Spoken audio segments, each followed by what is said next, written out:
एक तू सच्चा तेरा नाम सच्चा अनंत। पृष्ठ 795 भाग 8 देवगंधा। धरती पर चलने की तमीज नहीं, आसमानों की बातें करते हैं। ए परमेश्वर, ये सब दुनिया वाले बेकार की बातें करते हैं।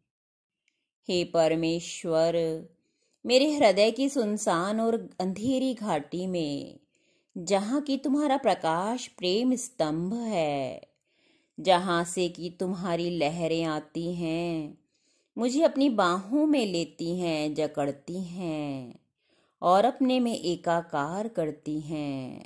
ओ मेरे प्रभु, ओ मेरे परमेश्वर। सनातन ब्रह्म परमेश्वर का दिव्य सौंदर्य मानो सत्पुरुष के रूप में विचरता था। वे अपने देवतुल्य शिष्यों के साथ परमेश्वर की महिमा का वर्णन करते हुए विचरते थे। ग्रीष्मकाल की एक प्रातः में जब वे अपने शिष्यों के साथ विचर रहे थे, तब उन्होंने इस प्रकार से पारब्रह्म परमेश्वर की महिमा का वर्णन करना प्रारंभ किया। वे कहने लगे, हे परमेश्वर, हे देव, तुम्हारी गंध मधुर विश्व बनकर फैली है। मेरे आर पार विस्तृत सा एक फैलाव है, मेरी अपनी धुंध का, जो कहीं दूर तुम्हारे किनारों से मिलता है।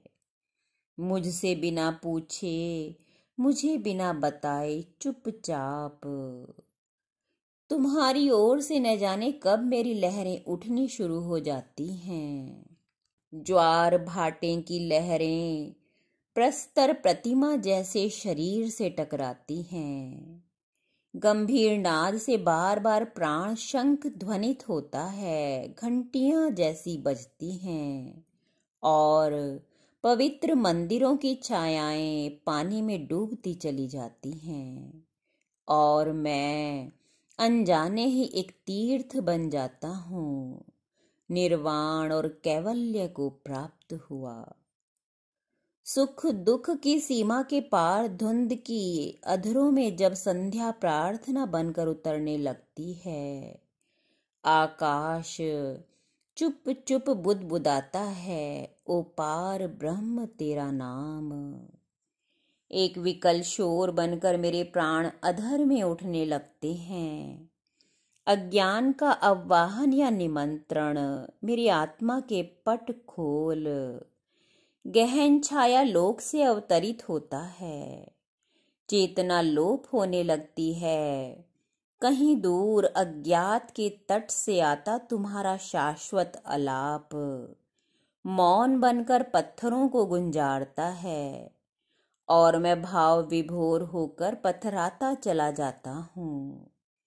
मुझे होठों से लगाए निरंतर तुम ध्वनित करते गए, और मेरे नश्वर प्राण खुद ही बज उठे।